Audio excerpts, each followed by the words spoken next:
Bismillahirrahmanirrahim. Assalamualaikum warahmatullahi wabarakatuh.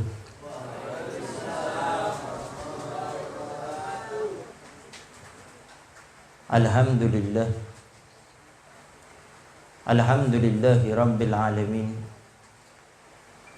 Wassalatu wassalamu ala asyrafil anbiya'i wa mursalin Sayyidina wa habibina wa syafi'ina wa qurrati a'yunina wa nuri qulubina Muhammad habibi rabbil alamin wa ala alihi wa sahbihi ajma'in. Allahumma salli wa sallim ala sayyidina Muhammad tibbil qulub wa dawaiha wa afiyatil abdani wa shifaiha wa nuril absari wa diyaiha wa kutil arwah wa gidaiha wa ala alihi wa sahbihi wa sallim. Allahumma ja'al sarirati khairan min alaniyati wa ja'al alaniyati salihah amma ba'du. Al-Mukarram al-Muhtaram yang sama-sama kita muliakan dan kita hormati selalu, para alim, para ulama, para asatidah, penyambung lisan sekaligus penerus perjuangan Nabi kita Muhammad sallallahu alaihi wa alihi wasallam, yang kita doakan selalu mudah-mudahan para ustadz, para kiai, para ulama, para habaib kita diberikan panjang umur oleh Allah dalam keadaan sehat wal afiyah. Allah Subhanahu wa taala berikan kemudahan kepada beliau baik itu urusan dunia maupun urusan akhiratnya. Allah Subhanahu wa taala jauhkan beliau-beliau semuanya daripada fitnah yang terjadi di akhir zaman ini insyaallah. Amin. Amin ya rabbal alamin. Dan juga kepada segenap para orang tua kami, para bapak dan ibu-ibu, para hadirin wal hadirat yang dimuliakan oleh Allah Subhanahu wa taala. Alhamdulillah, pada malam hari ini kita masih diberikan kemudahan oleh Allah untuk bisa beristiqomah hadir majelis taklim untuk belajar ilmu agama, mengenali daripada syariat Nabi kita Muhammad sallallahu alaihi wasallam. Di dalam cuaca yang saat ini hampir khususnya di Kuningan ini hujan setiap hari. Tetapi kita bersyukur kepada Allah Subhanahu wa taala, kita masih diberikan kemudahan oleh Allah untuk bisa datang ke tempat-tempat yang seperti ini. Sekali lagi, berapa kali Al-Fagir saya mengulangi salah satu keterangan hadis daripada Nabi Muhammad sallallahu alaihi wasallam, apabila Allah cinta kepada seorang hamba, Allah akan mudahkan hamba tersebut datang, hadir, duduk di tempat yang mana Allah Subhanahu wa taala cinta dengan tempat tersebut. Tapi apabila Allah tidak suka, tidak senang dengan hambanya, Allah akan letakkan hamba tersebut di tempat yang mana Allah tidak suka dengan tempat tersebut. Sehingga kita harus selalu bersyukur kepada Allah, bukan untuk menyombongkan diri kita. Kalau kita masih ingat dalam surah Ad-Duha di ayat terakhir Allah sudah firmankan, fa'amma bini'mati rabbika fahaddits. Adapun Allah Subhanahu wa taala kalau telah memberikan nikmat, fahaddits, ceritakan. Jadi kita ini disunahkan kalau dapat nikmat itu cerita. Ini sunnah hukumnya. Dan di sini para ulama menegaskan, khususnya mereka al-mufassirun, mereka daripada pakar-pakar ilmu Al-Qur'an, itu tafsir, menegaskan yang dimaksudkan fahadits di sini bercerita bukan untuk menyombongkan diri, tapi untuk rasa syukur kita kepada Allah Subhanahu wa taala. Jadi kita ini yang disunahkan dapat nikmat cerita. Kalau kena musibah tidak usah cerita, kecuali pengen cari solusi. Kita kan kebalik. Kalau lagi dapat rezeki nomplok, dapat uang, dapat ini, disembunyikan. Kalau perlu istri nggak usah tahu sudah. Tapi kalau sudah kena musibah, apalagi lagi kelilit utang, mau minjem uang, RW tahu semuanya. Bukan RT, RW tahu semuanya. Di sini Al-Fakih perlu menegaskan, apalagi jangan sampai seudon kepada Allah gara-gara hujan. Ini banyak ini. Ini perlu Al-Fakih tekankan. Malah hujan. Yang punya acara biasanya nih, hujan, aduh acaranya gagal. Ini perlu diingat. Hujan itu adalah berkah. Kenapa hujan itu dikatakan rahmat, dikatakan berkah? Karena itu pemberian dari Allah. Tidak ada pemberian dari Allah itu yang jelek, itu tidak ada. Bahkan para ulama mengatakan kalau Allah berikan musibah pun kau bersyukur. Kenapa? Mungkin dengan musibah tersebut engkau makin ingat kepada Allah. Karena Allah menyadarkan orang itu macam-macam. Ada orang dikasih nikmat makin ingat kepada Allah. Ada. Ada juga orang dikasih nikmat oleh Allah makin jauh dari Allah. Ada. Dulu belum menikah nggak punya apa-apa. Setelah menikah, punya toko, punya pabrik, macam-macam. Makin lupa sama Allah. Dulu belum punya apa-apa, nggak lupa sama Allah. Sholat berjamaah di masjid, di musola, nggak pernah absen. Tapi setelah diberi nikmat oleh Allah, malah sering lupa. Nah, ini sering Al-Fakir ceritakan, ceritanya Korun, bagaimana, terus banyak cerita-cerita zaman dahulu. Bagaimana mereka orang-orang yang taat kepada Allah setelah beri nikmat, akhirnya makin lupa. Makanya kata para ulama, cobaan terbesar itu bukan dari musibah, tapi cobaan terbesar itu tatkala Allah berikan nikmat kepada kita, bisa enggak tetap bersyukur sama Allah? Bisa enggak dengan nikmat itu kita masih ingat sama Allah? Bisa enggak dengan nikmat itu kita tetap istiqomah melaksanakan perintah-perintahnya dan meninggalkan larangannya? Sehingga tatkala hujan ini berkah. Karena pemberian Allah semuanya adalah istimewa.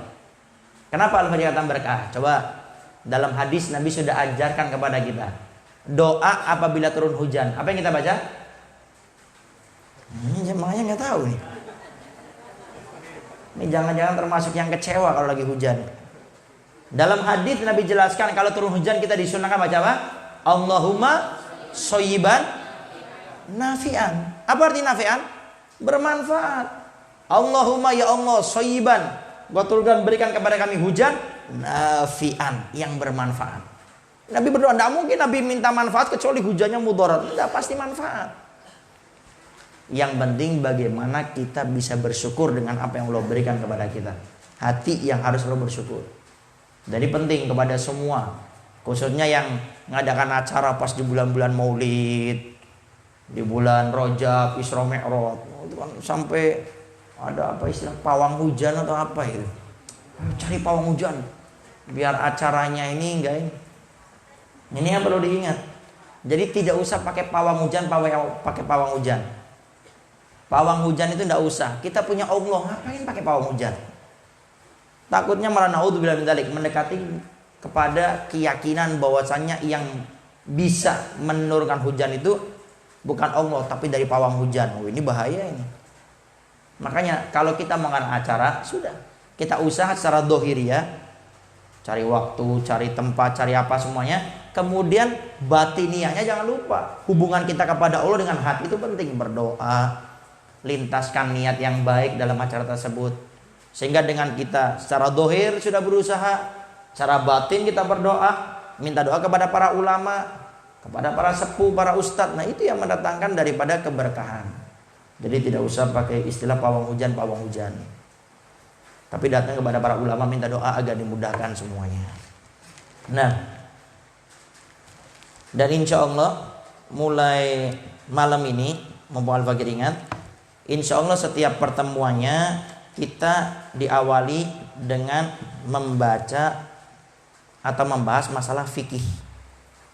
Karena sebetulnya ini program sudah lama, cuma Al-Fakir sering lupa. Jadi ntar insya Allah setiap kajian, baik itu malam Kamis pertama, kedua, ataupun ketiga dan keempat, kita antara akan membaca, menjelaskan masalah fikih praktis. Dan insya Allah tetap kita punya pedoman, kita punya majelis paling lama jam 10. Bahkan insya Allah kita pengen usaha jangan sampai jam 10. Jam 10 kurang 15 sudah selesai, insya Allah. Jadi ntar insya Allah setiap pertemuannya kita ada pembahasan masalah fikih praktis. Jadi Al-Fakir ntar rencana ngambil waktu 15 menit untuk bahas masalah itu. Kemudian setelah itu baru kita masuk kepada kajian. Dan insya Allah ntar kita akan lebih kondisikan lagi bagaimana tetap pada intinya kita punya majelis taklim tidak lama-lama, paling lama itu jam 10. Tapi kita pengen usahakan jam 10 kurang 15 sudah selesai. Jadi ntar setiap kajian insya Allah ntar ada fikihnya. Dan fikihnya insya Allah kita buat sesimpel mungkin, segampang mungkin, sehingga kita bisa mencernanya. Dan kalau bisa, ntar yang punya buku bawa buku, punya pulpen bawa pulpen. Karena eman, ntar itu keterangan bisa kita ajarkan sama anak-anak kita. Atau yang sekarang ini masih jomblo ataupun jomblowati, ntar setelah menikah sudah ada. Apalagi yang laki-laki bawa pulpen sama buku. Jangan sampai istrinya nanya masalah tohara bersuci bingung. Rukun wudhu ada berapa bang? Aduh dulu ngaji cuma lupa ya. Masa dicengin sama istrinya sendiri? Ya. Dan insya Allah ntar kedepannya juga kita akan musyawarahkan lagi. Sebenarnya ini program sekali lagi sudah ada. Jadi ntar kita ada program insya Allah setiap pertemuannya ada ustadz-ustadz kita akan ngisi kajian. Ustadz-ustadz yang di program ngopi. Nah, kita kan ada program di Windows namanya ngopi, ngobrol perkara iman. Ada di Karanganyar, Cibumur, Cisampi, Ceketuk, Bubula.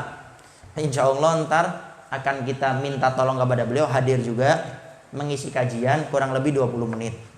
Jadi ntar anak pingin itu jam 8.15 atau jam 8.20 itu sudah selesai mahal diam kita duduk.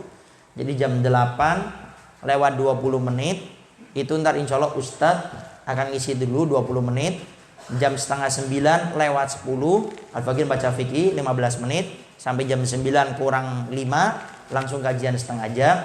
Kemudian jam setengah 10 kurang 5 atau jam setengah 10 kita tanya jawab 2 pertanyaan saja, laki-laki 1 perempuan 1, selesai doa.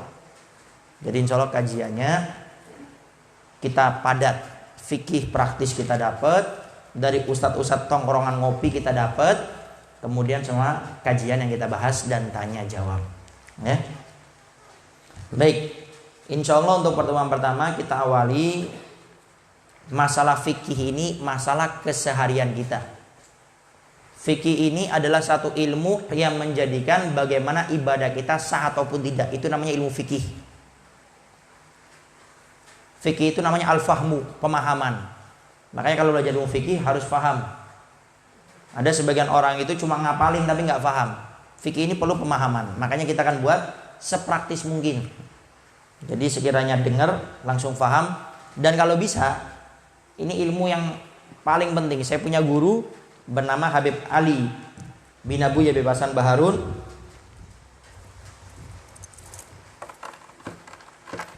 Itu beliau itu pernah menjelaskan kepada kita sebagai murid-muridnya itu, anak masih ingat di Mustawal Ali kelas 1 Aliyah. Kata beliau, saya sudah bertahun-tahun tidak pernah ngajar ilmu faraid. Jadi ada namanya ilmu faraid, itu ilmu pembagian waris.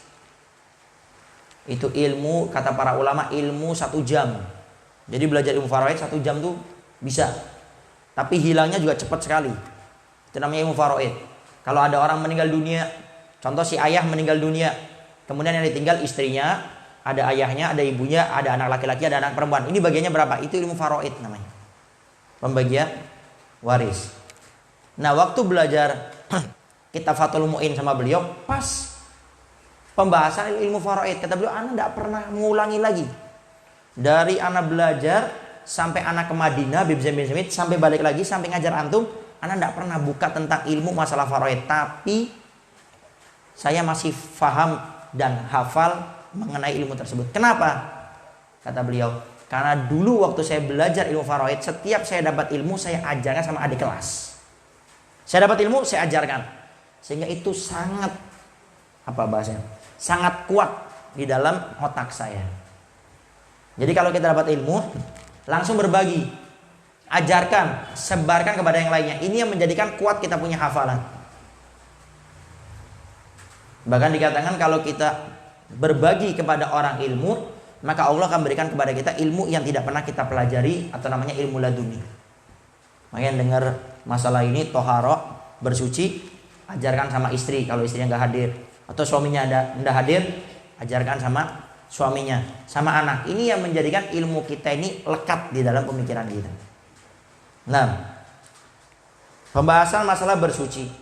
Bersuci itu apa? Bersuci itu, atau kita namanya tohara, itu adalah membersihkan daripada segala sesuatu yang menjadikan sholat kita itu tidak sah, itu bersuci. Ini kita langsung ke istilah saja. Jadi bersuci itu adalah menghilangkan hadas dan juga menghilangkan najis. Itu namanya bersuci. Jadi kita menghilangkan atau mensucikan daripada hadas dan juga daripada najis. Ini namanya bersuci. Baik itu yang namanya hadas kecil ataupun hadas besar. Hadas kecil itu apa? Yang mewajibkan kita untuk berwudu. Jadi hadas kecil itu yang mewajibkan kita untuk berwudu. Kentut itu hadas kecil. Buang air besar itu hadas kecil. Sehingga orang kalau kentut wajib wudu. Menyentuh, maaf yang bukan mahramnya, membatalkan wudu, itu harus berwudu. Jadi segala sesuatu yang mewajibkan kita untuk berwudu itu namanya hadas kecil. Kalau hadas besar, segala sesuatu yang mewajibkan kita untuk mandi, itu hadas besar. Seperti halnya keluarnya sperma atau mani, itu hadas besar. Itu ada keterangan khusus. Ya, itu namanya bersuci atau toharoh. Kemudian menghilangkan hadas. Menghilangkan hadas di sini adalah seperti halnya wudu dan juga mandi. Seperti halnya tadi kalau orang itu kena hadas, maka dia bisa mewajibkan wudu, bisa mewajibkan mandi.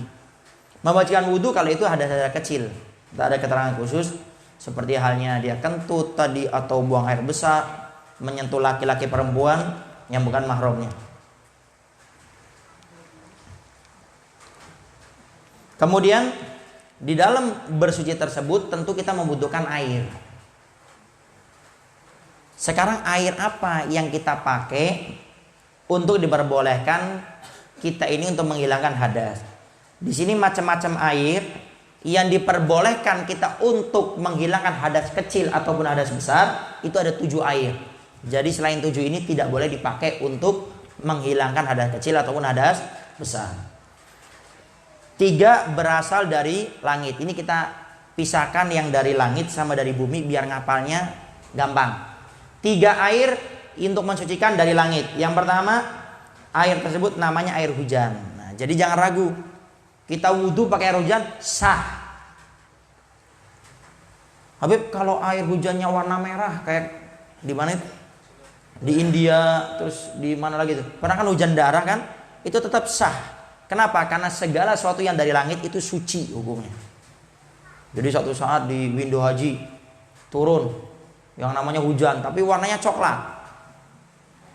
Boleh enggak untuk berwudu? Boleh. Kenapa? Karena semua yang dari langit itu suci.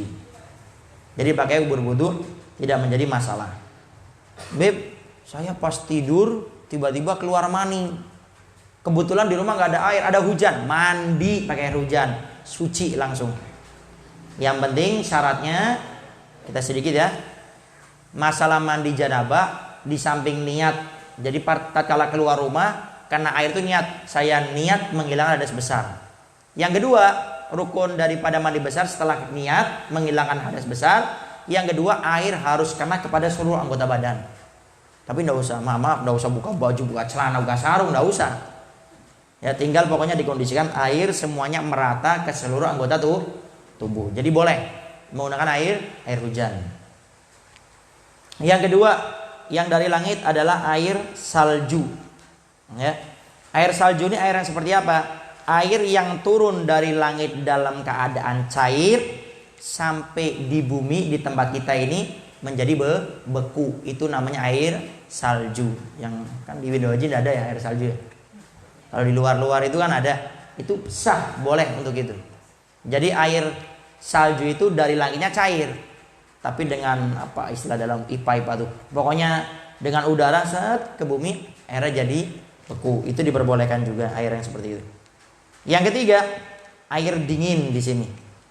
Air dingin itu air seperti apa? Air yang dari langitnya kebalikannya, dari langitnya beku sampai ke kita ini dalam keadaan cair. Ini sebagai pengetahuan aja, ini jarang lah intinya yang 2. Kemudian yang selanjutnya 4 dari bumi. Tadi 3 dari langit, air hujan, air salju, sama air dingin. Nomor 2, nomor 3 ini jarang. Nomor 1 yang sering, air hujan. Yang keempat, ini yang paling banyak ini. Pertama adalah air laut. Jadi kita di laut mau sholat, nggak usah ke WC, kamar mandi, nggak usah. Wudhu di laut, nggak apa-apa. Beb, tadi kan saya nyantai nih di laut tidur, tiba-tiba keluar mani, langsung nyemplung di laut. Sah-sah, karena ini yang digunakan untuk bersuci, mau itu berwudhu ataupun mandi besar. Ya. Kalau kita kan di laut jarang tidur ya. Kalau yang di luar-luar sana kan tidur. Kemudian apa? Berjemur. Kalau orang Indo aja nggak usah berjemur ya. Ntar kulitnya makin beda lagi. Ntar. Jadi boleh. Tapi ingat ya, bagaimana kalau saya wudhu kan di laut? Kan laut kan airnya nggak bakal habis. Tapi saya wudhunya itu sampai kayak orang kaya gitu. Kayak airnya tuh di saya basuh wudhu muka itu pakai ember gede, Beb. Itu makruh. Jadi wudhu dengan berlebih-lebihan ini makruh. Kita wudhu di musola ada keran, kita wudhu yang berlebihan itu makruh. Walaupun di laut tetap dimakruhkan. Jadi gunakan secukupnya, walaupun itu air laut. Kemudian yang selanjutnya, yang kedua yang berasal dari bumi adalah air sumur. Nah, dari sumur kita berwudu tidak menjadi masalah dipakai. Yang ketiga yang dari bumi adalah air sungai. Di sungai kita wudu tidak menjadi masalah. Ntar ada pembahasan, intinya diperbolehkan selama itu suci ya. Kemudian yang keempat, mata air. Kita menemukan di satu tempat ada air keluar, walaupun sedikit tidak jadi masalah, sah untuk dipakai untuk berwudu. Nah, itu penjelasan air yang kita diperbolehkan untuk berwudu. Jadi 3 dari langit, 4 dari bumi. 3 dari langit, air hujan, air salju, air dingin. Kemudian 4 dari bumi, yaitu air laut, air sumur, air sungai, dan juga mata air. Ini kita boleh untuk berwudu ataupun menghilangkan hadas besar dengan mandi. Jadi jangan ragu lagi. Ya. Ini diperbolehkan, tidak menjadi masalah. Termasuk mata air ya, air yang kemasan-kemasan itu diperbolehkan. Baik. Itu fikih yang kita jelaskan pada pertemuan kali ini. Ntar insya Allah kita akan membahas hukum air-air tersebut pada kajian yang akan datang. Tadi kan air-airnya yang dipakai. Nah, hukum air yang kita pakai untuk berwudu tuh air apa saja yang diperbolehkan kita, hukum-hukumnya. Ntar akan kita bahas pada pertemuan yang akan datang. Baik. Sekarang kita masuk kepada kajian kita, Kitabul Hikam karya Habib Abdullah Al-Haddad yang kita baca setiap malam Kamis ketiga. Bismillahirrahmanirrahim. Alhamdulillahirabbil alamin wassalatu wassalamu ala asyrofil anbiya'i wal mursalin sayyidina wa habibina syafiina wa qurrati a'yunina wa nuri qulubina Muhammad habibi rabbil alamin wa ala alihi wa sahbihi ajmain. Qala musannifil imam kutubil irsyad wa ghawthil ibad wal bilad Al-Habib Abdullah bin Alwi bin Muhammad Al-Haddad nafa'anallahu bihi wa bi ulumina wa ulumikum wa asri wilayati wa akhlaqi fid dharain aminan qala al-adatu idza rasakhat nasakhat. Al-adatu idza rasakhat nasakhat. Al-adatu, kebiasaan itu, kata beliau, idza rasakhat, apabila sering dilakukan, nasakhat, maka akan menghilangkan yang sebelumnya. Kebiasaan itu apabila sudah sering dilakukan akan menghilangkan kebiasaan yang sebelumnya. Ini kita sekarang membahas tentang masalah kebiasaan. Artinya di sini orang yang hidupnya terbiasa dengan yang baik ataupun yang buruk, kalau dilakukan terus-menerus maka akan menjadikan dia mudah melakukan hal tersebut. Baik itu perkara yang baik atau perkara yang tidak baik. Kalau dilakukan terus-menerus, itu dia akan mudah untuk melakukannya. Walaupun mungkin kita lihat kayaknya berat. Contoh yang baik. Kita ngelihat ada orang sudah tua, tapi dia nggak pernah ninggalkan sholat berjamaah. Padahal kalau kita yang muda ngelihat orang-orang tua tersebut, kayaknya nggak mungkin saya kalau tua bisa seperti itu. Kenapa orang-orang tua itu tetap bisa istiqomah berjamaah sholatnya 5 waktu di masjid di musola? Kenapa? Karena sudah terbiasa. Jadi akan menghilangkan kebiasaan yang sebelumnya. Sebelumnya dia itu nggak berjamaah, cuma karena dia sudah istiqomah berjamaah, kebiasaan yang sebelumnya tidak berjamaah akan hilang dengan sendirinya. Sehingga dia akan mudah untuk melakukan kebaikan-kebaikan tersebut. Contoh, kalau kita ambil ceritanya para aulia, para wali-wali Allah. Di sini ada diceritakan Syekh Abdul Qadir Al-Jailani yang biasanya kita baca apa? Manaqibnya.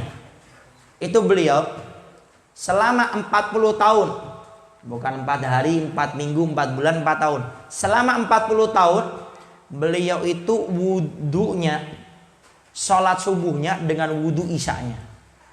Sholat subuh dengan wudu isya. Artinya apa? Tidak tidur setiap malam. Digunakan untuk ibadah. Kalau kita mendengar ini, masa iya kan gitu kan? Kita mungkin nggak bisa mencerna apa iya orang bisa sholat subuh pakai wudu isya selama 40 tahun. Menurut kita tidak masuk akal. Kenapa? Karena kita tidak terbiasa. Tapi bagi mereka orang yang terbiasa akan menghilangkan daripada sesuatu yang menurut kita tidak masuk di akal. Kenapa? Terbiasa. Contoh lagi, Imam Syafi'i. Kita punya imam madhab. Itu beliau itu setiap hari menghatamkan 1 Al-Quran. Bukan 1 juz. 1 Al-Quran 30 juz. Kita aja paling mungkin mengejarnya kalau ada setoran hafal Al-Quran, kita ngejarnya juz yang ke-30. Ya kan? Itu aja kadang-kadang gak hatam. Ini Imam Syafi'i sehari semalam itu selesai 30 juz. Menurut kita tidak masuk di akal. Kenapa? Karena kita nggak terbiasa. Tapi bagi beliau yang terbiasa, enteng. Saya punya teman waktu lagi di Al-Bahjah di Buya Yahya itu, ada saya punya teman puasa setiap hari. Bukan puasa Daud lagi, setiap hari puasa. Tapi ngajar lancar. Kegiatan lainnya jalan. Sampai saya tanya, Ustaz udah berapa lama Ustaz? Nggak tahu, Bib. Pokoknya dari saya di pondok itu sudah saya lakukan. Kalau saya hitung-hitung itu sudah mungkin hampir 20 tahun lebih. Kan dari pertama saya di Al-Bahjah, mungkin waktu selesai tugas kembali lagi 2013, sampai sekarang sudah 7 tahun. Itu belum lagi waktu beliau di pondoknya. Jadi hampir 20 tahun. Itu setiap hari puasa. Sakitnya jarang sekali. Bahkan saya pribadi yang sering makan kadang-kadang malah yang sakit. Saya punya teman lagi ustadz, lebih hebat lagi. Puasa hampir setiap hari. Ceramah di mana-mana. Minimal sehari kajian rutinannya 3 kali. Dan dia cerita, Bib, saya bingung Bib, kenapa Ustaz? Saya kalau puasa Daud kan puasa sehari puasa, besok tidak puasa.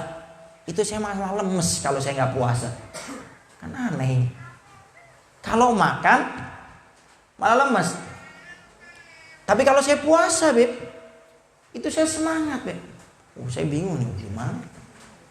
Tapi beliau tuh bukan cuma diem, itu sehari minimal 3 tempat. Sehari. Kenapa? Kok menurut saya agak susah karena saya tidak terbiasa. Tapi sama kita ngeliat orangnya. Ada kan orang yang setiap hari itu puasa Daud, ada yang puasa Senin Kamis. Tapi dia kegiatan semuanya normal. Bahkan mungkin lebih semangat. Kenapa? Karena terbiasa. Tapi beda. Orang yang terbiasa yang kurang baik. Contoh biasa nongkrong. Sehari kalau nggak nongkrong tuh kayak aneh gitu. Kayak kena penyakit encok kepalanya tuh kalau nggak nongkrong. Kenapa ya kok saya sakit? Oh iya saya belum nongkrong ya. Menurut sebagian orang ya kurang baik itu nongkrong. Tapi sebagian orang yang seperti itu dia merasa enak. Kenapa? Terbiasa. Al-adatu idar rasakhat nasakhat. Kebiasaan itu kalau sudah sering itu bisa menghilangkan daripada kebiasaan yang sebelumnya. Jadi sebelumnya orang itu mungkin melihat itu suatu yang tidak baik, tapi karena dia sering, kebiasaan baiknya akan hilang. Orang terbiasa nongkrong, maka dia kalau nggak nongkrong itu nggak enak. Kita yang melihatnya nggak senang. Apa sih orang habis maghrib nongkrong, bukannya baca zikir, baca rotib, atau hadir majelis taklim kok. Kita nggak enak lihatnya. Tapi tatkala kita nyoba sekali dua kali kita nggak senang. Nggak enak, kata orang enak nongkrong, nggak enak. Tapi setelah kita sering melakukannya, amalan kita yang sebelumnya akan hilang. Yang tadinya nggak senang mulai jadi senang. Kenapa? Kebiasaan. Artinya mulai sekarang ditinggalkan kebiasaan-kebiasaan yang tidak baik. Begitu ya mungkin kebiasaan yang dikatakan baik atau dikatakan tidak baik oleh sebagian orang. Contoh. Ini contoh. Ada orang kebiasaannya merokok. Contoh ini contoh ya. Bangun tidur subuh bukan wudu, ngerokok dulu. Kenapa? Karena terbiasa ngerokok. Nggak ambil air wudu, ngerokok dulu. Ayo cepet, kata istrinya. Ayo cepet bang ini. Bentar lagi nih subuhnya mau hilang. Sebatang. Kenapa? Karena terbiasanya ngerokok. Sehingga akhirnya untuk melepaskan itu pun agak repot. Kenapa? Karena terbiasa. Sama, maaf, saya tidak merokok. Sehingga saya kalau ngeliat orang merokok itu ya kayak gimana gitu. Bukan saya menghina atau merendahkan, tidak. Karena apa? Kok bisa orang kayak ngerokok kayak gitu? Kadang-kadang saya bertanya sendiri, apa enak ngerokok kayak gitu? Ini perbandingan yang tadi. Tapi kalau naudzubillah min dzalik, saya coba merokok, saya yakin waktu merokok pasti saya langsung batuk. Nggak enak ini. Tapi setelah saya coba lagi 2, 3, 4 kali, saya bisa ketagihan. Maka menjadi perokok mungkin saya. Naudzubillah min dzalik. Sama kayak tadi. Tadi siang ya? Sebelum duhur, setelah duhur tadi. Tamu yang antum bawa tuh. Sebelum duhur. Ada tamu, ada mungkin 6 orang, 5-6 orang. Dari Kalimanggis ya. Ada Kalimanggis Kuningan ya. Kalimanggis ya. Ngobrol, tiba-tiba keluar rokok 2 bukan 2 slop, 2 pak. Ngasih ke saya. Bib, silakan Bib. Oh enggak. Saya enggak ngerokok. Ya sudah Bib, Habib kasih ke siapa? Oh jangan. Antum bawa saja. Bawa, terserah kasih ke siapa. Pokoknya jangan saya yang ngasih. Sampai pas mau pulang ditawari lagi. Bib ini Bib dikasihkan ke siapa? Mau ditaruh di rumah? Oh jangan. Bawa aja, sok kasihkan siapa. Kenapa? Karena berbeda gitu. Tapi kalau saya ngerokok kayak saya bilang tadi, nyoba, pasti saya batuk. Pasti. Karena terbiasa. Kadang-kadang kalau kita nyium bau rokok kan orang yang nggak ngerokok ya gimana gitu kan. Tapi tatkala kita akhirnya mencoba merokok sampai 2, 3, 4 kali, ketagihan akhirnya. Saya cerita kayak gini karena ada kejadiannya. Saya punya teman nggak pernah merokok. Teman-teman. Ya beliau juga ceramah-ceramah lah. Tapi setelah dilihat orang ngasih rokok diambil. Akhirnya temennya yang ngambil rokoknya terus. Dikasih nggak mau. Akhirnya temennya dapat. Lama-kelamaan kurang ajar ini. Rokok saya balikin malah dikasih teman saya. Jadi merasa rugi. Sudah akhirnya dia nyoba ngerokok. Ya nggak enak. Tapi karena sering, sekarang ketagihan malah ngerokok terus. Nah, ini yang saya maksudkan bukan rokoknya ya, tapi faktor kebiasaan. Dan dari sini kita ini dianjurkan untuk memiliki kebiasaan-kebiasaan yang baik. Setiap melakukan kebiasaan yang baik, jangan terburu-buru pengen melakukan kebiasaan baik langsung yang besar. Ini ingat. Jangan kita setiap mengawali kebaikan memulai dengan kebiasaan baik yang besar. Jangan. Contoh, sholat duha. Nggak usah langsung 8 rakaat, nggak usah, berat. Mulai dari 2 rakaat. 2 dulu aja. Setiap hari 2 rakaat. Merasa mampu, sudah kuat, istiqomah, naik lagi 4 rakaat, terus dan seterusnya. Kenapa? Dikatakan bahwasanya setan itu mengganggu manusia itu kadang-kadang lewat kebaikan. Jadi bukan cuma masalah yang haram, enggak. Syaitan tuh luar biasa cerdasnya. Syaitan tuh di kalangan malaikat sebelum diusir oleh Allah punya julukan namanya Tawus. Tawus tuh gurunya malaikat-malaikat Allah. Syaitan ini iblis. Sehingga syaitan tatkala mengganggu manusia dihajar yang haram tidak bisa. Syaitan nggak putus asa. Orang tatkala berbuat kebaikan didukung sama syaitan. Ayo lakukan. Sholat 2, jangan 2, 8. Di hari pertama kita mampu 8 rakaat. Terus digas sama syaitan. Ayo terus. Akhirnya kita merasa berat, akhirnya ditinggalkan. 8 rakaat berat, akhirnya kita nggak sholat duha. Kita merubah 6 rakaat. Oh jangan, malu dong. Orang sudah tahu kamu kalau sholat 2 8 rakaat, masa diganti 6?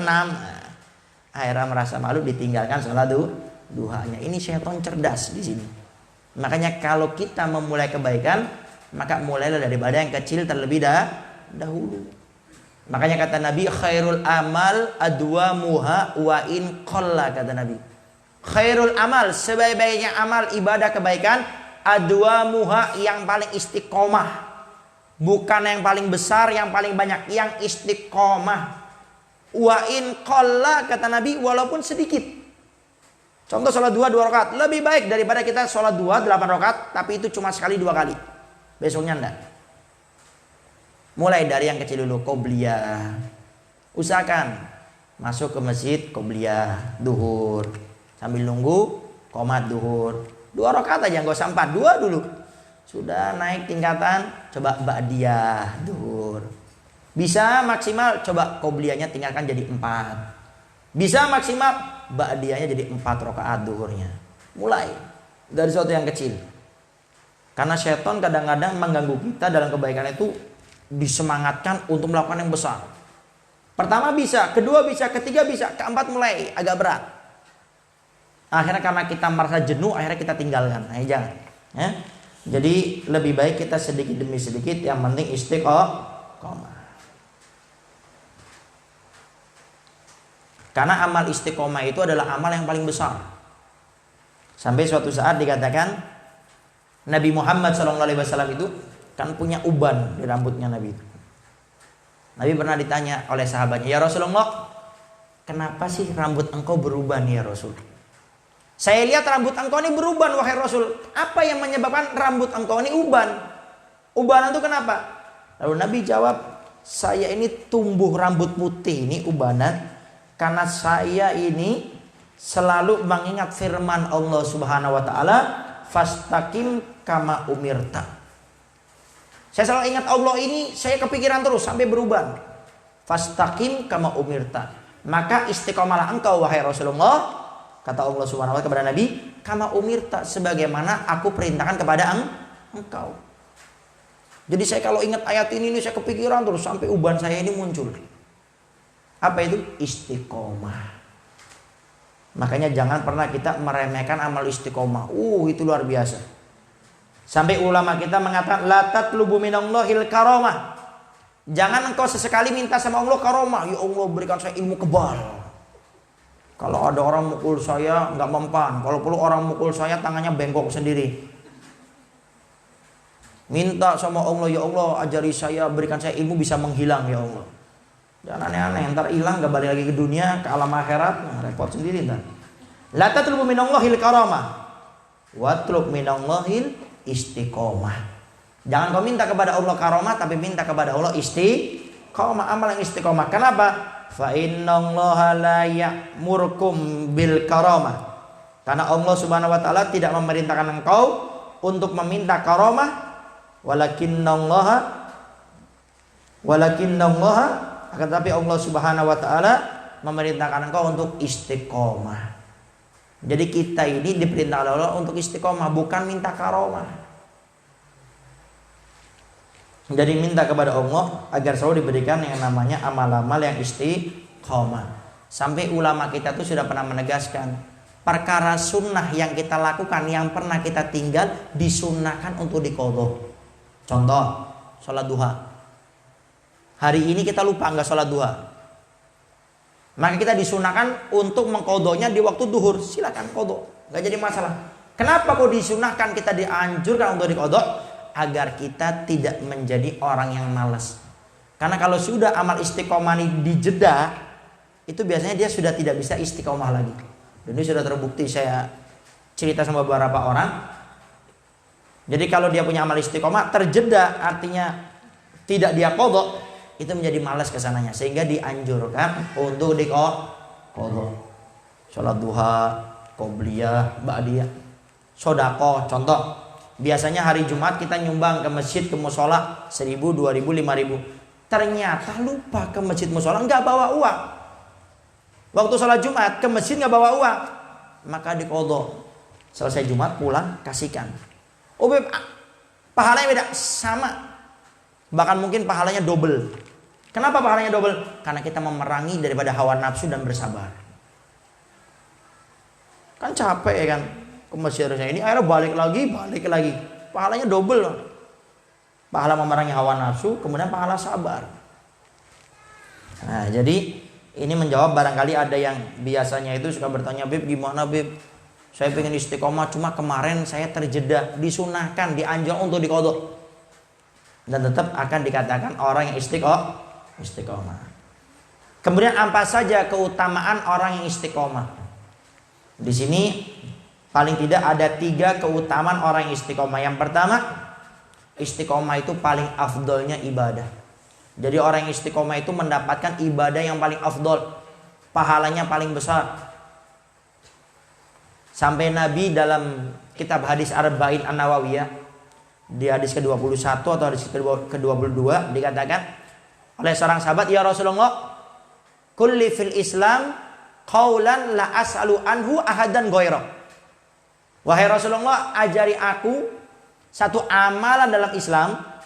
Kalau saya melakukan amalan ini, saya tidak usah lagi bertanya kepadamu ya Rasulullah. Kalau bahasa gampangnya, amalan yang paling luar biasa. Apa kata Nabi? Kul. Katakan wahai sahabatku, amantu billah, aku beriman kepada Allah, tsumastaqim, kemudian istiqomahlah engkau dalam beriman kepada Allah. Apa itu istiqomah? Jadi orang yang istiqomah itu dikatakan khairun min alfi karamah. Orang istiqomah itu derajatnya lebih afdol daripada orang yang punya 1000 karamah. Itu yang pertama. Yang kedua, orang yang istiqomah itu dia akan memiliki ketenangan hidup lebih daripada yang lain. Coba lihat orang-orang istiqomah puasa sunnah Senin Kamis Daud, dia istiqomah selalu berjalan, hidupnya paling tenangnya manusia. Maaf, walaupun dia miskin, orang kaya kalah tenangnya sama dia.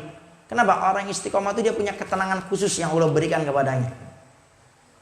Jika kalau ingin hidup tenang dengan serba keterbatasan kita punya suatu, istiqomah dalam beramal. Sholat berjamaah istiqomah, hadir majelis ta'lim istiqomah, berzikir istiqomah, sholawat kepada Nabi Muhammad SAW istiqomah, akan merasakan ketenangan yang tidak akan dirasakan sama orang lain. Dan itu yang hanya merasakannya orang-orang istiqomah. Yang ketiga, keutamaan orang istiqomah, dia akan mendapatkan meninggal dalam badan husnul khatimah. Ini yang paling kita cari. Kita sholat 5 waktu setiap hari, puasa bulan Ramadan, zakat di bulan Ramadan, semua kebaikan kita lakukan, semua yang haram kita tinggalkan. Apa yang kita ingat? Surga. Dan pintu surga apa? Meninggal husnul khatimah. Makanya kata Nabi, yamutul mar'u ala ma'asya alih. Seseorang itu meninggalnya tergantung kebiasaannya. Sehingga orang siapa yang istiqomah dengan kebiasaan yang baik, maka insya Allah meninggalnya dalam badan yang baik. Tapi kebalikannya, orang yang punya kebiasaan yang tidak baik, maka dia pun akan meninggal dalam keadaan yang tidak baik. Sehingga mulai saat ini kebiasaan kita yang tidak baik sedikit demi sedikit tinggalkan. Jangan dipertahankan.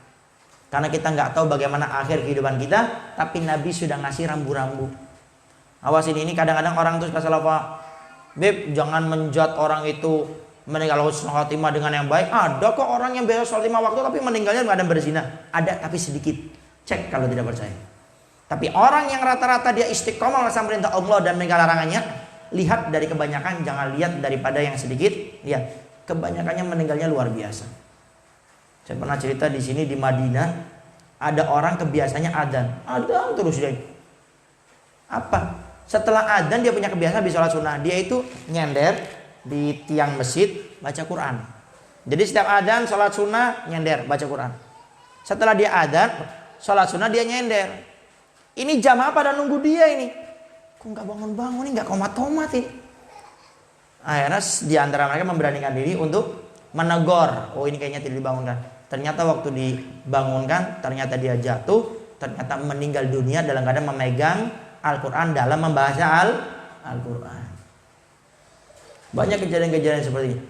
Saya pernah cerita Habib Neon, Habib Muhammad bin Husain Ali Drus, Surabaya, meninggal dalam keadaan ngimamin sholat asar kalau tidak salah dalam keadaan sujud. Ternyata beliau bisa seperti itu karena beliau selalu istiqomah sholat berjamaah 5 waktu berjamaah terus. Tapi ada orang meninggal dalam keadaan berzina. Ternyata setelah dilihat orang itu masa mudanya hobinya berzina, sehingga akhirnya di masa tuanya meninggal dalam keadaan berzina. Makanya mulai saat ini awas nih, yang biasa nongkrong, cuci mata, nyolok mata, hati-hati. Takutnya lagi nongkrong ada apa? Ada pohon jatuh atau ada kereta api lewat di situ. Hah?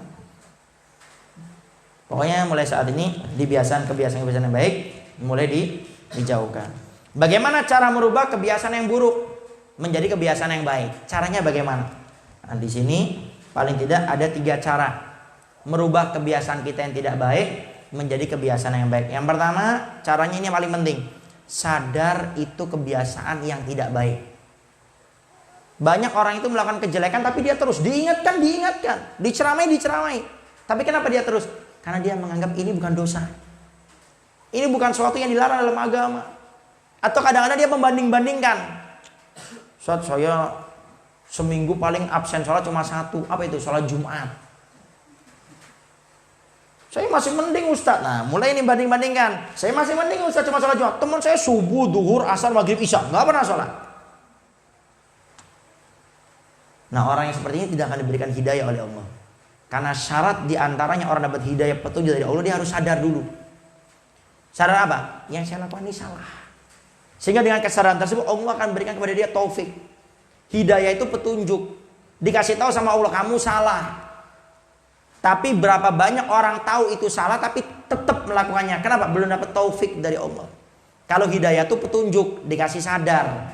Tapi kalau taufik itu diberi kecocokan amal untuk melakukannya, itu taufik. Bedakan ya hidayah sama taufik. Kalau hidayah cuma petunjuk, kasih tahu ini benar, ini salah.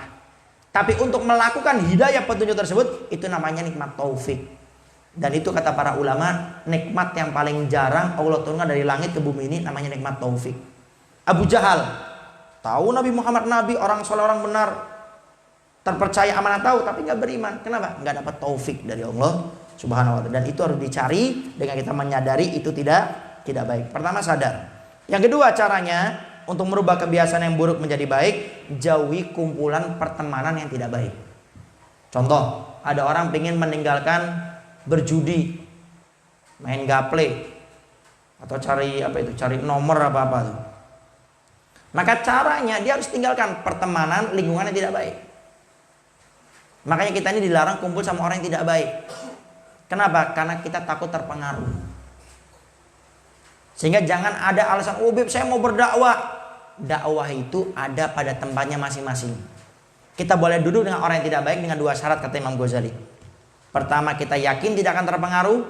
Yang kedua, kita yakin bisa mempengaruhi mereka atau menarik mereka jadi baik. Sehingga jangan coba-coba. Yang terakhir, yang ketiga, belajar ilmu agama, hadir majelis taklim. Sehingga dia akan tahu, Habib, saya ini kalau main bola, kalau lagi diselengkat tuh marahnya minta ampun, Beb. Kadang-kadang nggak terkontrol, binatang keluar semua dari mulut saya nih, Beb. Saya absen satu persatu nih, Beb. Nah, dia sudah sadar untuk berubah. Nah, untuk cara setelah sadar merubahnya bagaimana? Kumpul sama orang-orang yang baik, hadir majelis taklim, ikut program ngopi, ngobrol perkara iman, sehingga dia akan jadi baik. Tapi kalau dia tidak mau belajar ilmu agama, malah kumpulnya di tempat yang tidak baik, maka dia tidak akan berubah. Cara untuk berubah dengan kita belajar ilmu agama. Para hadirin wa hadirat yang dimuliakan oleh Allah Subhanahu wa taala, mungkin itu saja kajian kita pada malam hari ini. Barangkali ada yang mau ditanyakan, silakan. Baik itu tentang yang kita bahas atau di luar tema, tidak menjadi masalah. Wallahu a'lam bishawab. Alhamdulillah mudah-mudahan apa yang dulu kita katakan menjadi ilmu yang barokah dan manfaat untuk kita semua. Kepada yang ingin bertanya baik dari laki-laki maupun perempuan kami persilahkan.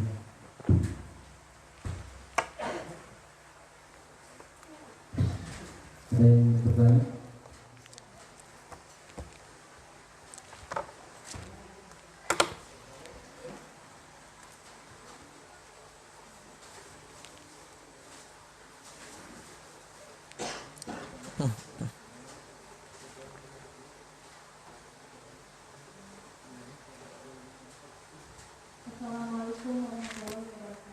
Waalaikumsalam warahmatullahi wabarakatuh.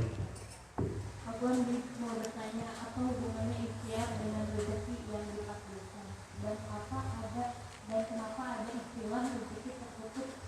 Atau karena adanya amalan penghalang rezeki, misalkan tertutup karena dosa yang telah diperbuat dan atau hal lain karena kezaliman orang lain. Padahal rezeki sudah ditentukan oleh Allah. Syukur. Baik. Satu lagi dari yang laki-laki, bapak atau apa itu? Haji Gaul mau nanya. Nah itu mic-nya, kan.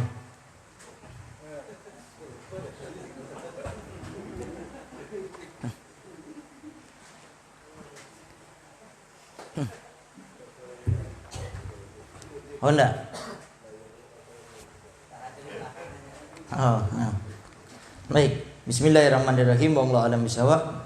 Yang pertama, rezeki kalau kita melihat dalam hadis Nabi di hadis Arba'in An-Nawawiyah, di hadis keempat itu di penghujung hadis tersebut Nabi sudah menjelaskan dan di awal juga Nabi sudah menekankan bahwasanya tatkala kita berada di rahim ibu kita 4 bulan itu semuanya sudah ditentukan oleh Allah. Bikat birizki wa ajalihi wa amalihi sakiyun au sa'id. Jadi tatkala kita di rahim ibu kita 4 bulan 120 hari itu Allah meniupkan ruh dan langsung mentakdirkan 4 sekaligus. Pertama rezeki dia berapa, kedua amal dia baik ataupun tidak, ketiga meninggalnya di mana, keempat husnul khotimah, su'ul khotimah, surga atau neraka. Itu sudah 4 sudah ditakdirkan oleh Allah. Ustaz Habib, kalau seandainya sudah ditakdirkan oleh Allah, kenapa kok kita disuruh ikhtiar? Kenapa kok kita disuruh untuk bekerja? Kenapa kita diperintah untuk usaha? Jawabannya karena kita nggak tahu rezeki kita berapa, kita nggak tahu amal kita seperti apa, kita nggak tahu kita ini entar meninggalnya seperti apa, sehingga kita diperintah oleh Allah untuk berikhtiar dan berusaha. Sekarang saya tanya, rezeki sudah ditentukan oleh Allah, benar? Sekarang saya tanya, siapa di antara kita yang tahu rezeki kita berapa? Nggak usah jauh-jauh, malam ini aja. Malam ini kita dapat rezeki berapa nih, setelah ini kita nggak tahu. Mungkin ada, beb, saya tahu rezeki saya malam ini mau makan ayam di rumah. Coba dia. Nyampe ke rumah ternyata ayamnya sudah dimakan sama anaknya gara-gara kelaparan bangun tidur. Nggak dapet. Makanya Allah berikan kita akal untuk apa? Untuk berusaha dan memilah dan memilih mana usaha yang baik, mana usaha yang tidak baik. Termasuk jomblo, ini perlu diingat juga ini. Habib, jodoh saya siapa? Cari jodoh saya siapa. Makanya ntar lihat di Facebook atau di Instagram Al-Faqih itu sudah saya bahas panjang lebar jodoh kita siapa. Itu sudah dibahas, intinya itu jodoh kita itu sudah ditentukan oleh Allah, tinggal kita menjemput jodoh tersebut. Sudah ada, rezeki kita sudah ada, tinggal kita mau menjemputnya ada. Pengen nikah, tapi nggak pernah usaha, di rumah aja doa, baca Rabbi la tadarni fardan wa anta khairul warithin. Atau doanya Nabi Musa waktu itu tuh, waktu menikah sama anaknya Zakaria, apa itu lupa. Doa sampai berbusa pun belum tentu Allah kabulkan. Kenapa? Karena Allah untuk kita untuk usaha. Dalam Al-Quran Allah sampai firman, Allah nggak bakal mengubah satu kaum sampai kaum itu orang tersebut berusaha untuk mengubahnya. Ini janji Allah. Padahal Allah punya sifat qadir, mampu melakukan apapun. Allah maha mampu. Tapi untuk masalah nasib hambanya, Allah kasih kesempatan dia untuk berusaha. Sehingga kalau jomblo pengen menikah, usaha. datang ke Haji Dadi, Haji Gaul, Kang Sony, panitia nikah itu muda di Al-Wasil datang, ntar bisa. Walaupun dekat sama Habib, sama Ustaz, sama Kiai, kalau nggak ada usaha nggak bakal nikah sampai mati sekaligus. Kalau jomblo atau langsung biar sadar. Beb, saya ingin menikah, cuma gimana caranya? Nah itu hidayah, dapat petunjuk. Setelah itu barengi dengan taufik, harus kita berusaha datang. Beb, katanya di Al-Wasilah ada nikah itu mudah. Oh ada, silakan daftar. Datang ke beliau, Haji Dadi, Haji Gaul, Kang Sony, datang ngobrol. Dan juga katanya ntar ada yang mau nikah juga ya. Bulan Januari ntar ada yang mau nikah lagi. Makanya alhamdulillah, mudah-mudahan ini menjadi berkah untuk para jomblo dan jomblowati cepat menikah semuanya insya Allah. Pokoknya akan dibuat insya Allah 3 syarat itu insya Allah terpenuhi. Mudah, murah, tidak murahan, kemudian berkah. Praktis, higienis sudah. Nikah entar di sini, kemudian akan kita siapkan tempatnya. Pokoknya terhormat. Ya, kecuali yang awal-awal itu maklum kalau biasa memberikan produk itu ada produk gagal. Bukan gagal nikahnya ya, bukan, jangan salah paham. Karena itu di luar wewenang Al-Faqiro gitu. Ya. Jadi ntar untuk yang kedepannya yang ingin nikah tinggal datang ke beliau-beliau, ntar kita atur. Ntar nikahnya di sini, resepsinya mungkin kita buat di sini, semuanya ntar di sini insyaallah. Kenapa? Untuk menarik yang lainnya. Tapi barangkali Bib, saya ingin nikahnya di sini, cuma ntar rame-ramenya di rumah, boleh? Tidak menjadi masalah. Pokoknya kita di Masjid Al-Wasilah pingin memudahkan pernikahan, itu aja ini. Yang penting tuh halal dulu, sah dulu. Ya. Ketimbang naudzubillah kita teleponan, SMS-an, chattingan, ketemuan, ngajak makan. Beb itu pahala enggak? Pahala, tapi dosanya lebih banyak itu. Hitung-hitungannya rugi. Bangkrut itu sudah. Beb saya kan berbagi sama dia, nraktir makan, iya dapat pahala. Cuma itu hitungannya rugi. Dosanya lebih gede daripada pahalanya. Jadi kalau bisnis itu, ya pasti orang bisnis itu pengen modalnya kecil, untungnya besar. Ini modalnya besar, ruginya besar, tapi belum tentu dapat sesuatu yang besar. Sehingga insya Allah akan dimudahkan. Jadi intinya rezeki memang sudah ditetapkan oleh Allah, tapi kita nggak tahu rezeki kita berapa, sehingga kita diperintah oleh Allah untuk berikhtiar, untuk berusaha. Memang ada amalan, buka kitab Ta'lim Muta'alim di bab terakhir. Itu ada dijelaskan oleh Imam Zarnuji, pengarang kitab Ta'lim Muta'alim, beberapa perkara yang bisa menjadikan sebab rezeki kita agak susah. Memang ada. Artinya apa? Kita tetap berusaha untuk menjauhkan hal tersebut.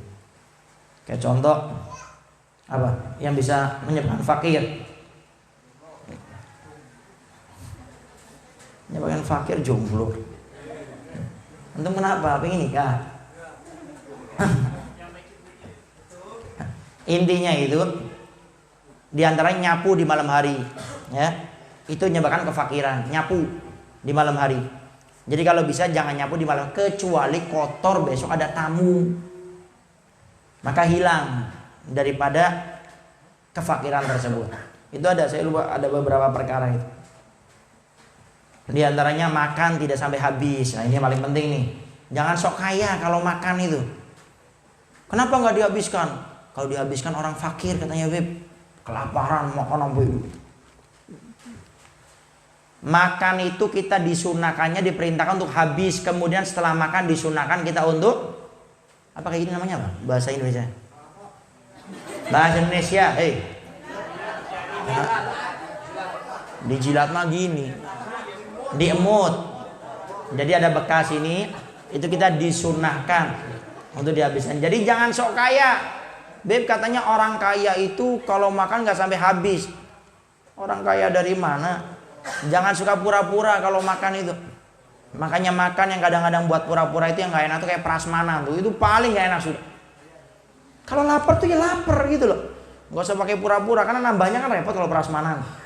Udah ngambil lapar maju lagi kan gak enak. Ambil aja. Cuma perasaan. Udah ayam, ada kambing ayam 2, kambingnya 2, sapinya 2. perasaan juga. Nah, jadi memang ada perkara-perkara yang bisa menyebabkan daripada hal itu. Tapi intinya di luar itu semua yang penting kita tetap berusaha, berikhtiar dan juga berdoa dan jauhi daripada perkara-perkara tersebut. Di antaranya menambahkan di sisi silaturahmi, bersedekah.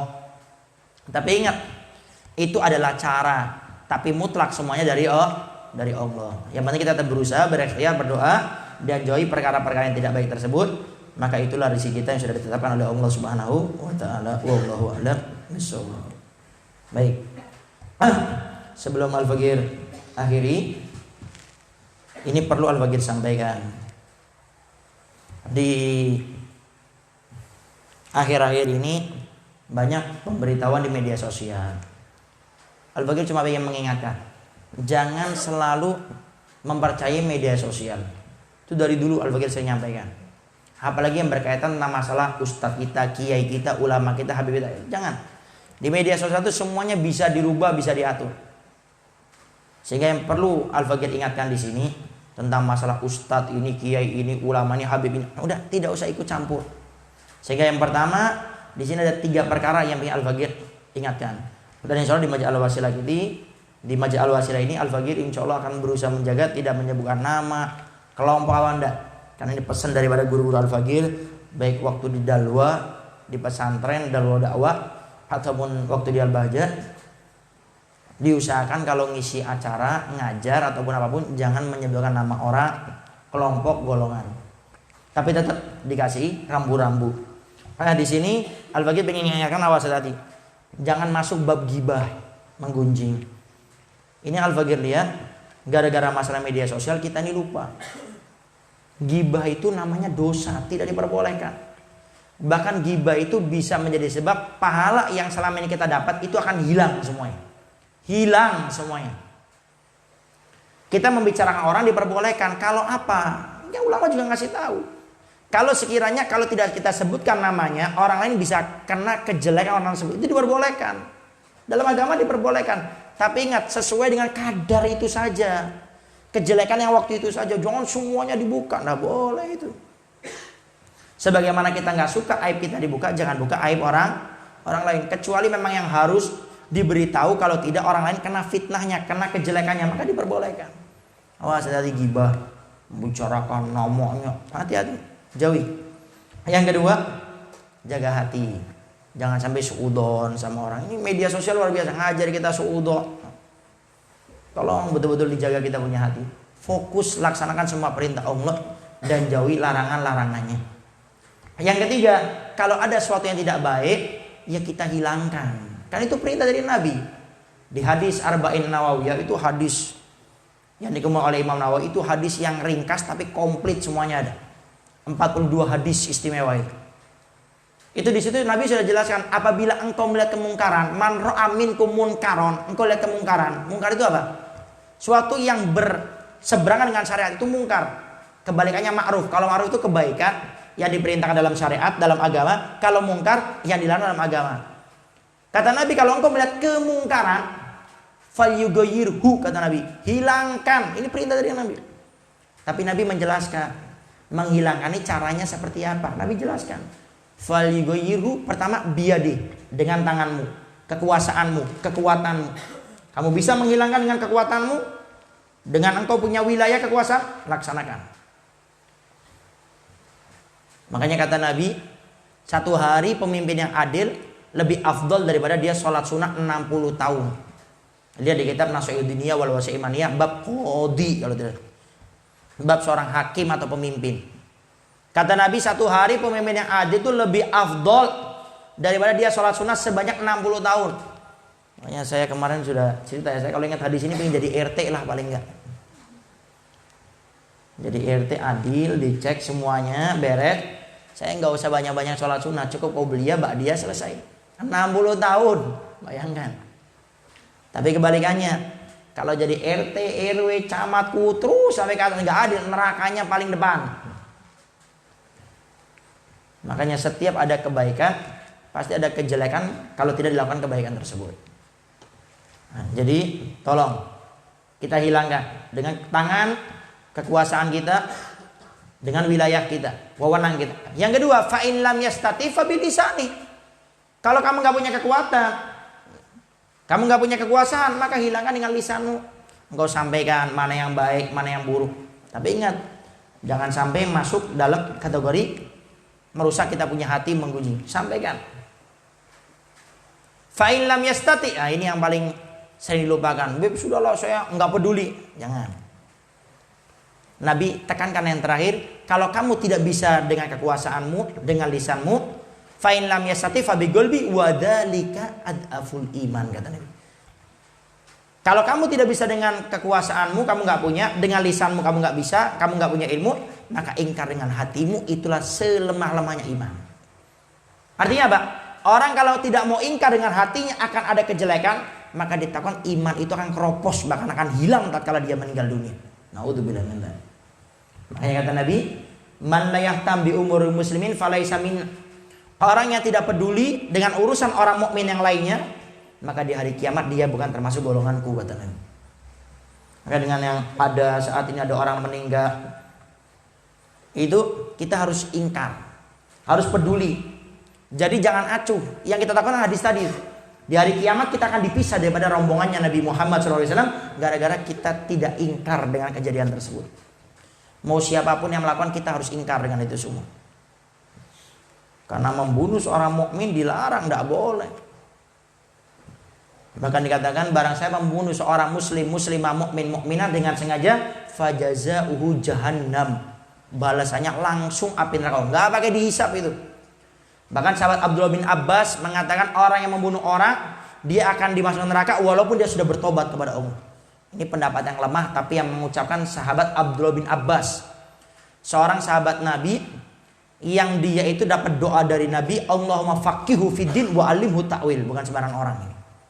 Ya Allah, ajar sahabat Abdullah bin Abbas itu pemahaman agama yang luar biasa dan takwil tentang masalah tafsir tentang yang luar biasa. Itu salah satu orang yang mengatakan orang yang membunuh orang tidak bakal diampuni oleh Allah Subhanahu wa taala walaupun dia sudah bertobat kepada Allah. Walaupun sudah minta maaf sama keluarganya, kata beliau tetap akan dimasukkan neraka oleh Allah. Tapi jumhur kebanyakan ulama mengatakan selama dia sudah bertobat, menyesat, meninggalkan, bertekad tidak melakukan lagi, mengisi dengan kebaikan, tetap akan diampuni oleh Allah. Maka jangan sampai kalau kita termasuk yang pernah melakukan, ya kita betul bertobat. Nah, itu yang perlu al-bagiat kanan. Sehingga sekarang perbanyak berbaca doa. Apalagi sekarang ya banyak kejadian-kejadian yang mau nggak mau kita hidup di zaman media sosial, kita tahu semuanya. Jadi perbanyak kita berdoa. Beb, doanya apa? Ntar insya Allah minggu depan akan kita fotokopikan. Kalau bisa itu dibaca, tapi di samping bapak ibunya doa masing-masing baca. Tapi kalau bisa ini doa, ya kita minta kepada Allah agar kaum muslimin muslimat semuanya diberikan pertolongan oleh Allah, kemenangan oleh Allah, dan ustadz kiai ulama kita semuanya dijaga oleh Allah, dan juga semua orang yang tidak berniat tidak baik kepada kaum muslimin muslimat, kepada warga Indonesia, semuanya dijauhkan oleh Allah Subhanahu wa taala. Itu ntar insyaallah akan kita fotokopikan minggu depan insyaallah. Ya doanya, Allahumma mansur man nasruddin wa khadul man hadal islam wal muslimin. Allahumma halikil yahuda wan nasara wal kafarata wal musyrikin. Allahumma farrij jammahum, Allahumma gulil addahum, Allahumma syatit samlahum, Allahumma jalul gabirin, Allahumma fa'anil bala wal waba wal riba waz zina waz zalazil mihan wa su'al fitan ma dhahara min hawabatan an baladina Indonesia khasa wa an sayyibi dari muslimin amah ya rabbal alamin. Ntar insyaallah besok akan minggu depan kita fotokopikan, akan kita bagi, sama di bawahnya ntar ada artinya biar kita bacanya lebih khusyuk. Sama dzikirnya beberapa yang saya tahu memberikan amalan, di antaranya Habib Taufik Assegaf Pasuruan, beliau memerintahkan kepada kita kalau hidup di akhir zaman pengen lepas daripada fitnahnya, baca doa ini 11 kali habis salat fardu, 11 kali saja. Apa itu? Ya arhamar rahimin, ya arhamar rahimin, ya arhamar rahimin, farij alal muslimin. Baca itu 11 kali habis salat fardu, insya Allah dijaga kita oleh Allah Subhanahu wa taala. Kemudian bagi kau ada kita punya guru Buya Yahya. juga memerintahkan kepada kita semuanya untuk membaca hasbunallah wa ni'mal wakil, ni'mal maula wa ni'man nasir. Baca itu 21 kali habis salat fardu. Itu membaca semuanya dari doa, zikir semuanya. Insya Allah nggak lebih daripada 3-4 menit. Tapi ingat, kita nggak tahu dari lidah mana doa kita akan dikabul oleh Allah, maka berbanyaklah kita berdoa. Mungkin gara-gara doa kita Allah jaga Indonesia ini, kan kita nggak tahu. Sehingga tolong itu didawamkan, diistiqomahkan. Minggu depan kita fotokopi, kita bagikan. Tolong itu dibaca. Mungkin dengan doa kita ternyata akhirnya semua musibah orang-orang yang tidak baik kepada negara ini semuanya dijawab oleh Allah gara-gara doanya kita. Baik, mungkin itu saja yang Al-Fakir sampaikan. Kurang lebihnya Al-Fakir minta maaf. Sama ini Al-Fakir minta doa. Ini ada satu orang yang istrinya sedang sakit luar biasa, mesen untuk didoakan, minta ikhlasnya untuk membaca Al-Fatihah sekali kepada beliau. Mudah-mudahan bacaan Al-Fatihah kita ini menjadi sebab beliau disembuhkan oleh Allah Subhanahu wa taala dan dijauhkan daripada musibah, kejelekan jin dan manusia semuanya insyaallah. Ala hadini ya jami ahli kulli niyatin sholihah kama nawajimi aslafuna wa syukhana wa sayyidina wa rijaluna kusan binia li syifa li ummina ummi Afik Sofiyawati binti Ebo Sambas anallaha ayashfiha fi shifain dama ajila wa yuhawilu ila hasanil hal ala hadiniya wa ala kulli niyatin sholihah bi niyati syifa bismillahil Fatihah.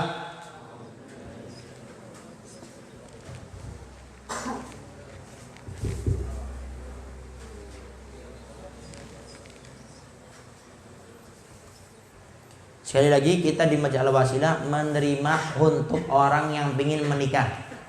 Dan boleh nikah masal, boleh. Jadi nggak mesti harus satu ya. Saya pengen nikah, cuma boleh enggak masal? Oh boleh. 3, 7. Tapi kalau mau nikah 2 kali jangan di sini. Ntar cari di tempat lain.